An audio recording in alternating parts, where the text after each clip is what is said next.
Ahoj. Dnes vám řeknu 4 věci, kterých byste se měli ve vztahu vyhnout, pokud chcete, aby vztah skvěle fungoval. Proč ale zase mluvím o vztazích? Protože se domnívám, že jsou opravdu klíčové pro náš spokojený a naplněný život.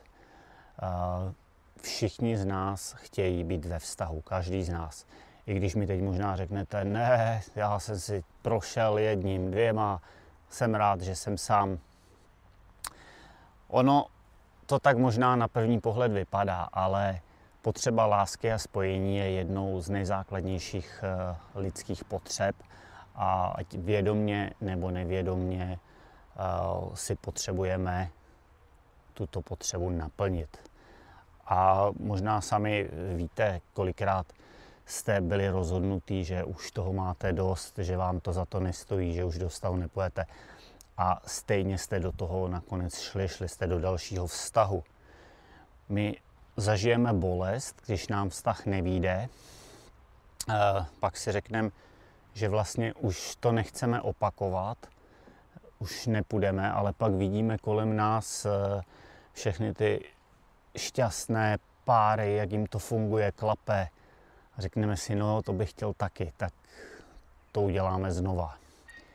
Problém ale je, že často už máme vytvořené v mozku vlastně neuroasociaci, spojení vztah rovná se bolest a díky tomu začneme dřív nebo později náš vlastní vztah sabotovat a často nám taky nevyjde. Ale to je trochu povídání na jiný téma.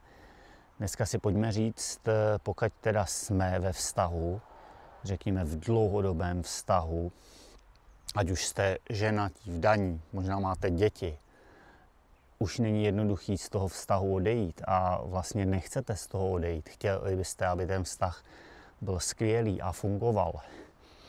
Tak dneska si řekneme 4 věci, kterých byste se rozhodně měli vyhnout.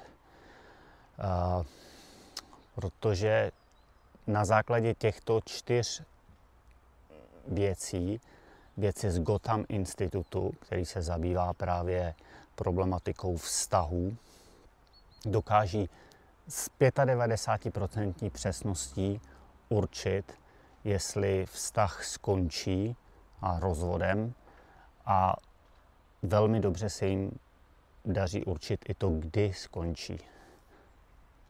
A právě klíčové pro to určování jsou ty 4 věci, o kterých vám chci povědět. Říká se jim 4 jezdci apokalypsy.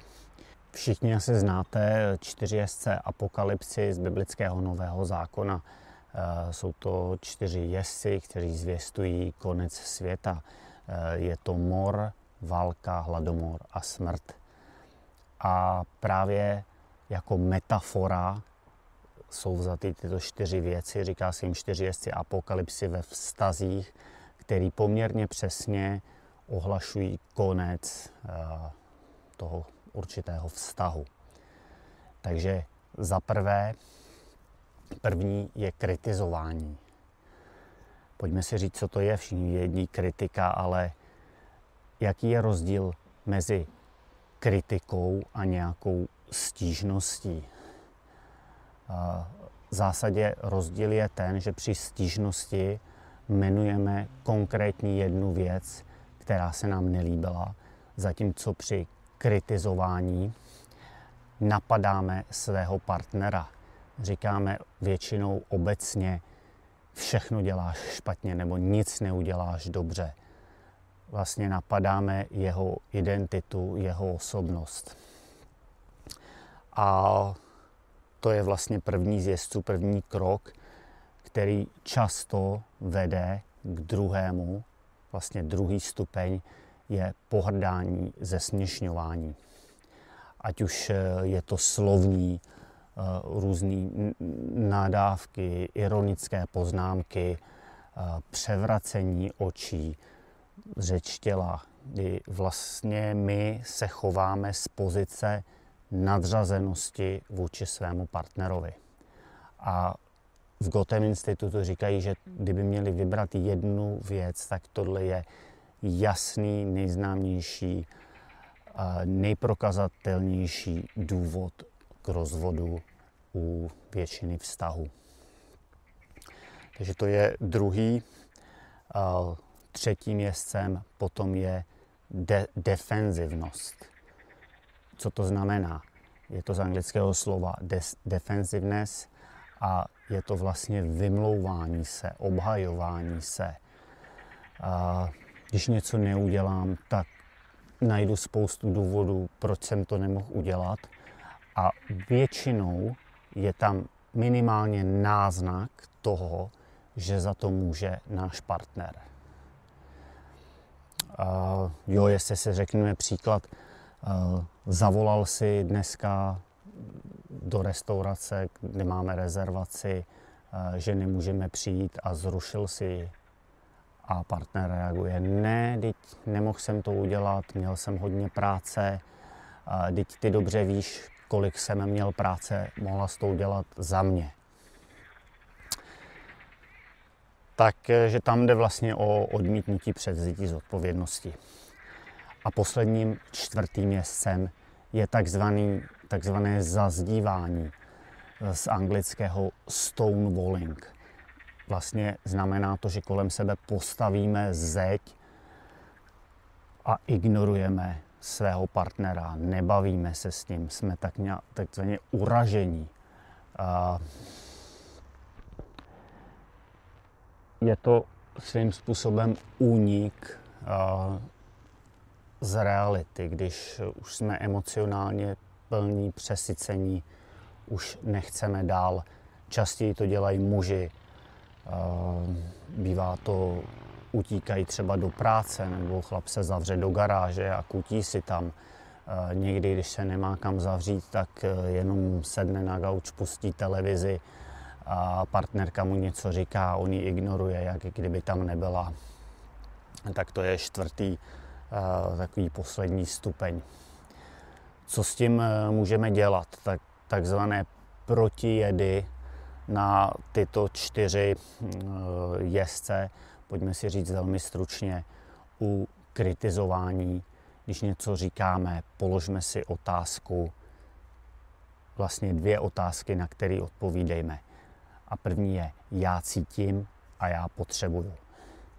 Takže cokoliv, s čím nejsme spokojení, řekněme, já se díky tomu cítím tak a potřeboval bych to udělat takhle a takhle. Mluvím o konkrétní věci, nenapadám svého partnera. U toho druhého jezdce, to je to zesměšňování, ponižování, pohrdání, tam je důležitý místo toho začít oceňovat a vytvořit vlastně atmosféru toho ocenění a vzájemného respektu. Velmi dobré je si tam nastavit základní pravidlo 5:1. To znamená, než řeknete nějakou negativní, pozitivní věc, na každou jednu z těch negativních by mělo být minimálně 5 pozitivních.